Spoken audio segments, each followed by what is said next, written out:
መታረቅ ሲያቅታችሁ ክርስቶስን አስቡ። እስቲ የበደሉትን አያውቁምና ይቅር በላቸው ያለው እሱን አስቡና ይቅር በሉ። እሱን እያሰባችሁ ጽኑ ነው። መታረቅ ሲያቅታችሁ እንደው ለምን ከአይሁድ ግን እንሮጣለን? እኔን ምን ያህል ችሎኛል ማለት አይበቃንም እንዴ?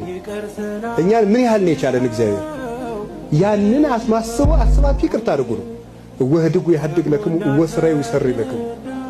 ታው ይተውላችኋል፣ ይቅር በሉ ይቅር ይላችኋል ብሏል ቅዱስ ዮሐንስ አፈወርቅ በቅዳሴ። ስንተው ይተውልናል፣ ይቅር ስንል ይቅር ይለናል። ለምን ሰዎች ሲያሙን እንዲሁም አገር አይብቃኝ እንላለን? ደጉ ይገርማችኋል እኮ ሰይጣን በእኛ የሚስቀውን ያህል በማን ይስቃል? አሁን ባለ ትዳሮች ከሚስቶቻችሁ ስትጣሉ፣ ከባሎቻችሁ ጋር ስትጨቃጨቁ እኔ እንደው እግዚአብሔር አይስቅም እንጂ በእኛ ከሚስቀው በላይ በማን ሊስቅ ይችላል?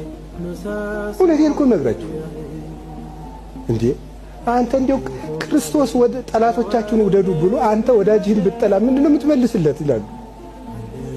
ምን ትመልሳለህ? ጠላትህን ውደድ ብሎ ወዳጅህን ብትጠላ ምንድነው የሚመልስልህ? አብረህ ለምትኖርህ ሚስት አብሮህ የሚኖረውን ባል መውደድ ካልቻላችሁ ጠላታችሁን ውደዱ ላለ ክርስቶስ መልሳችን ምን ይሆናል? ምንም።